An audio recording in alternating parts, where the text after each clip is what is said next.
welcome to Final Fights. I am Mark Hoffmeyer, and joining me is Tom Iron Man Tresimer. Systems are a go. That's almost more Optimus Prime than anything from Iron Man. Oh, you're only at about 19% right now, power. I feel like I'm at 19%, and it's going down quick. I'm gonna need a new chess piece soon. All systems are. I love it, man. That's great. Well, I also want to say thank you for joining me on this journey here of Final Fights. I think we're gonna be covering a lot of MCU movies in the future here. If there's anything I love, it's Final Fights. Yeah. I love Final Fights. And the MCU, I mean, we've covered the Hulk, so we have 22 Final Fights to cover in this series. That's gonna be, I think it's gonna be fun revisiting these, because while watching this final fight in 2008's Iron Man between Tony Stark and Obadiah Stone, Robert Downey Jr. and Jeff Bridges, with assists from Pepper Potts, Rhodey, and Coulson, you learn okay, this was 2008. This is the success of this movie, 94% tomato meter score, 7.9 IMDb, 585 million worldwide. I saw this in Korea in a sold-out movie theater. And so, with the success of this movie, it really influenced the final fights from here on out. And I gotta tell you, this final fight, it's just a CGI smash 'em up with, you have Chekhov's fly as far as you can go and deal with ice. They did that earlier. And I love the opening scene where he tests out his suit. And then he learns that, and Obadiah hasn't tested that yet. But it's not thrilling, this battle, right? It's not. It's a very interesting final fight, because I clocked it, and it's roughly around 8 minutes and 30 seconds long. But there isn't a whole lot going on in it. No. Really. I mean, there's maybe 3 punches thrown, if that, a couple kicks. Most of it's Iron Monger throwing Iron Man through random buses and hitting him with motorcycles. And then a rather large portion of it is in them flying up in the air. Yep. And a bear hug. And some flares. And then no guidance missiles and machine guns that he can't hit anything with. I gotta say, the most clumsy part of this fight, and listen, so Iron Man's in my top 5 MCU movies. I think, for me, this movie's more about the missile that blows up that tank. For me, this movie's more about escaping the cave, right? Mm-hmm. And I think the more I watch it, when Potts steps into Obadiah's office, he's very threatening in this. When he's talking to his workers, I'm not Tony Stark. We'll make it work. Like, he's threatening in this. He's not the dude. He's kind of a badass. But I guess the problem with Iron Man for me is the finale of 2, the finale of 3. It just becomes a CGI smash 'em up, right? And I do like this one more than maybe the other ones, because it's Tony using his intelligence to win, right? Yeah, I've actually got a note on that it exemplifies how creative Stark is when he's fighting, especially when he's overpowered or outgunned. And that's exactly right. It's like Obadiah comes in and he takes Tony's reactor out of his chest. And so Tony's virtually dying, and then he takes it and he powers up his own suit. And so Tony's got to get a backup in him. Yep. And it's saves his life. Like 20% when he gets it in his chest. Yep. And then it's rapidly going down. It's like 19%. finding that, it's like finding that, you've got a remote control for something and it has 2 AA batteries and one of the AA's is already dead. Mm-hmm. And so then you put the other one in and you don't have much time to do anything with it. And so that's like he's fighting against a clock of his own power cells, really. Yeah, that's an interesting narrative too, because 19, and then when he gets to the top, it's 11%, and then 7%, and then he's at 2 at his descent, and then he goes into reserve power. And then it's interesting. Yeah, I mean, I guess story-wise, it's more character-driven. How's that? Than we talked about Rob Roy, and just the I'm gonna say it, the delicious choreography. So a stunt, sword choreography in that. We've talked about the fight in Lethal 1 with the jujitsu, the fight between, those are smash 'em up, break 'em up, smite. This is more just Tony being smart against an overconfident foe. No, that's exactly right. Yeah. Yeah. I guess it's a good way to start the MCU, but when you look back to Thor, and then you go, when you go to Hulk, you have the CGI smash 'em up. And then you go to Iron Man 2, CGI smash 'em up. Then you have Thor against the Destroyer, CGI smash 'em up. Yeah. Then, like Iron Man 3 CGI smash 'em up. I don't think it's gotten to the later ones where you have Star-Lord dancing or the Ant-Man toy train battle that you have. Yeah, they end up getting a little more creative with it again near the, on some of those other movies. Yeah, you're right. But I guess this one, they didn't have that luxury. I mean, it's still an effective fight, but I forgot how much so I forgot pretty much everything about this final fight. I don't know if it was this, you just did a rewatch of this franchise, and so did I. But I always forget this fight. But I guess that's not bad because it's the first one of the MCU.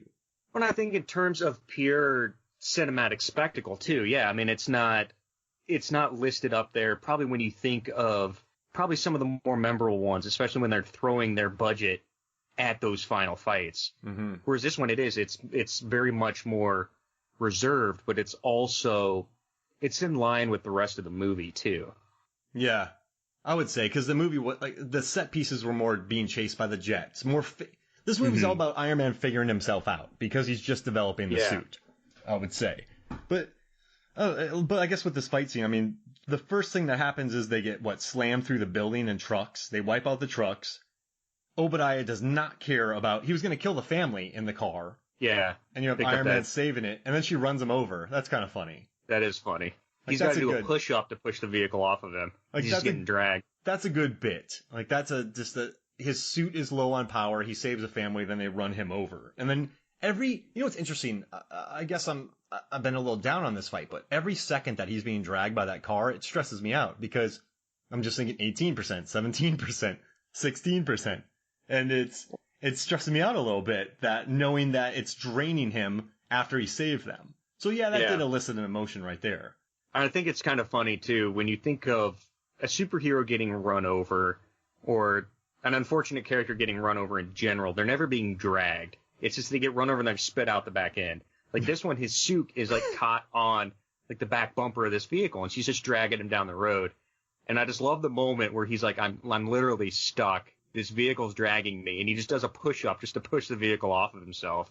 Yeah, that's a good. And then that's he gets a good back gag. to it. That's a good gag, right? That's a good bit of this. I mean, I love when that happens, but then I guess where it kind of he gets run over, then Obadiah Stone kills a motorcyclist, knocks him into a bus, blows it up with a rocket launcher, and then which I love that just shoulder rocket launcher. I want one of those. How do we get that, Tom? We're gonna have to call Tony, I guess. I guess we can't call him now, but we can call Stark Industries and see what we can get. Or the Yautja Hunters, get one of those laser guided ones. So they shoot up in the air, and that's a fun callback, right? You have the moment earlier when he's on his own, flying, learning out his suit. So I mean that's a fun bit, but I wouldn't say it's a good bit, but it's not exactly thrilling cinema, I guess. I love the visuals though. Oh, the CGI in that when they're launching up, especially when you've got kind of the overtony onto Ironmonger, and you see that huge smoke trail coming out of him, and then he puts it into the afterburners when he catches up to Tony. I love that rocket. I mean, just the shot of him turning into a rocket, more or less. I almost think of Apollo 13, and it taking off, and that's just kind of I doubt that's what they were aiming for. But it's these guys are almost trying to get into outer space. Hey boss, he can fly. Yeah, I can see that. Shut up, Jarvis. I mean, you got Stan Winston and his crew designing all the models in there, the special effects, and then you have the VFX ILM. So you have Stan Winston Studios, you have ILM. It looks beautiful. Now, this is 2008. We're thinking, in this is the time of Spider-Man was getting there, right? But it's the visual effects weren't quite there yet. I would say this is the biggest step up in regards to visual effects at the time. I mean, this looked beautiful, I would say, in regards to a final fight. And I'm wondering if that's part of the reason that the final fight was also reserved. So it's I think they probably could have gone bigger, but I don't know if it would have been better. Yeah, I mean, the quality's there. I mean, 12 years later, I was looking in awe of this visual effects. And I also appreciated how they kept Pepper busy in it. She saved the day. She blew up the place. Then you have Rhodey helping out. It does keep the players in, it keeps them relevant, I guess. And it does help tell the story, I think. What do you think Ironmonger landed on when he became an icicle? Did he kill some people? He must have. I was thinking about that actually when he knocks him and he's, he says something about like, you got to figure out the freezing problem, hits him and he falls back down. You never see him land. My first thought when rewatching this the other night was like, yeah, dude, he just made an impact crater 30 meters wide in the ground and probably probably killed that car that he tried hitting Tony with earlier. Yeah. Like, definitely some people died on that impact. So Tony took him up in the air and he falls and he probably murders people. Probably. But that's also superheroes learning too, right? He didn't know he could fly, and then he didn't know. So that's another interesting thing. I mean, the superheroes are just learning. And I did some research. You know, Tim Brigby was the aerial stunt coordinator. This is the dude who did all the parachuting and stealth. He did the XXX base jump. This guy, if you look his name up, he's done the who's who of air stunts. So that's some pretty good air. But he wasn't involved in Drop Zone. No, no, he was not. But which we talked about. Listen to our Terminal Velocity and Drop Zone episode on Movies, Films, and Flicks. But yeah, so I mean, Tim Rigby's legit. They brought in Thomas Robinson Harper, who before this worked on Zathura with Favreau. He did Evolution, the stunt coordinator. He did Waterworld. If you look up the Waterworld stunts, every stuntman in the world worked on Waterworld. Holy crap. But then he moved on to do Lone Ranger, Cowboys and Aliens, Iron Man 2, Winter Soldier, all the Guardians of the Galaxy movies. So I mean, also Tim Rigby did Batman vs Superman. He was the stunt coordinator on that. So you got huge names creating this fight. But I guess, I know I'm repeating myself, but it tells a story, I guess, of Tony's smarts. And that's what you want, since this is a Tony-driven story. Mm-hmm. So I guess the fight scene is quite successful in regards to character development. Yeah, I mean, I think it's as you mentioned earlier, it's all about him learning and figuring out what he can actually do.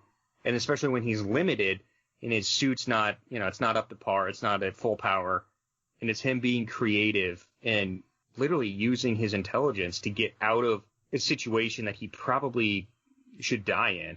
Yeah. Does it bother you when the villains in the first and second one take themselves out of their suit so that it's available to be killed?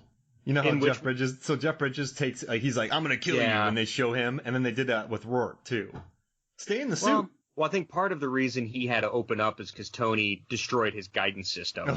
Which he tells us, too. Yeah. So he jumps up on his back and he says something like, that looks expensive.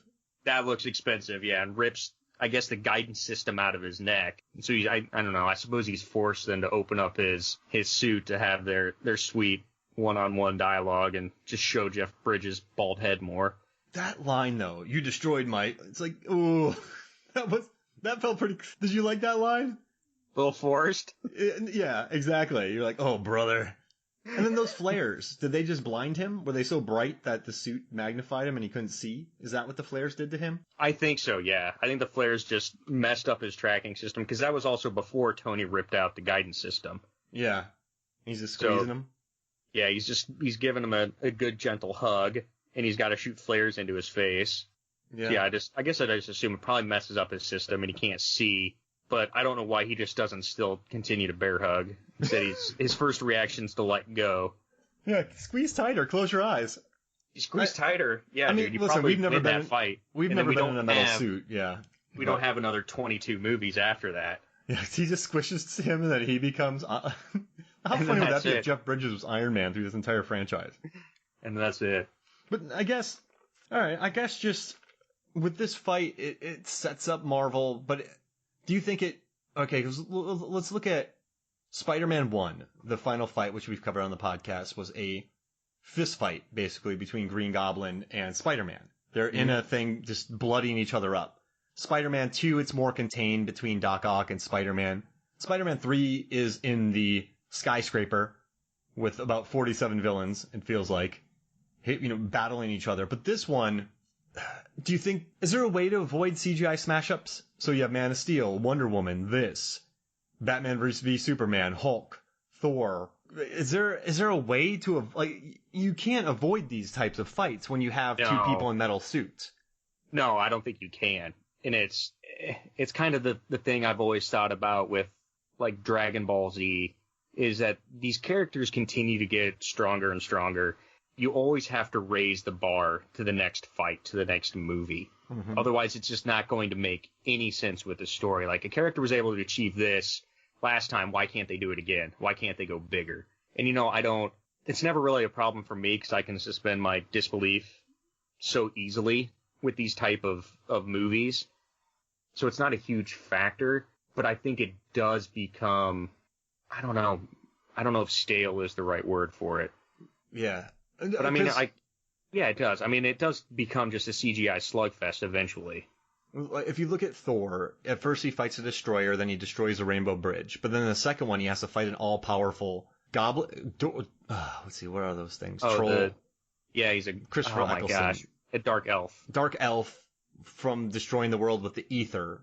And then his entire home planet blows up in Ragnarok. In Captain America, he just takes on, Red Skull, and then he takes on all those ships, but he has help.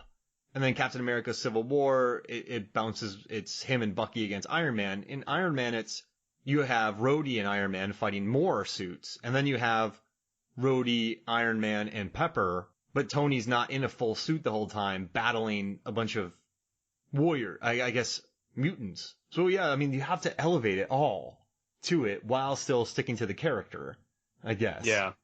So, I mean, I guess the next logical step with this was him and Rhodey against more robots. Yeah, and then you've got to bring in, then as you said, for Iron Man 3, you then have to incorporate in Pepper to that, but then you've got to handicap them somehow to try to keep it down. Mm-hmm.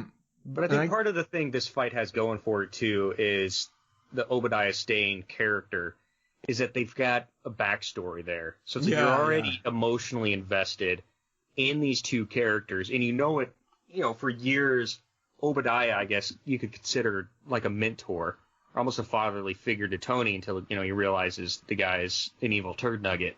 But it's like, I think that's also part of the thing that some of the other MCU final fights that I really like also kind of call back to that Iron Man. And so right before we started this, I wanted to do a little count, and I think there's 5 movies that I would consider in this entire MCU universe that the hero is fighting somebody that they already know, that they've got some sort of relationship with. And what I mean by that is like Stark fighting Obadiah, who they've known for years and they considered friends. Marvel's Avengers, I would say Thor, and he's fighting his brother Loki. Like, you're invested in that because these guys have a past. Mm-hmm.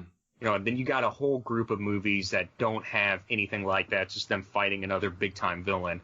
Like Winter Soldier, I think, is great because it's Bucky and Cap, and they're best friends. Like, they know each other. Yeah. It's not a dark elf. It's not some random dark elf. Or Ronin, and he's beaten by dancing. Yeah.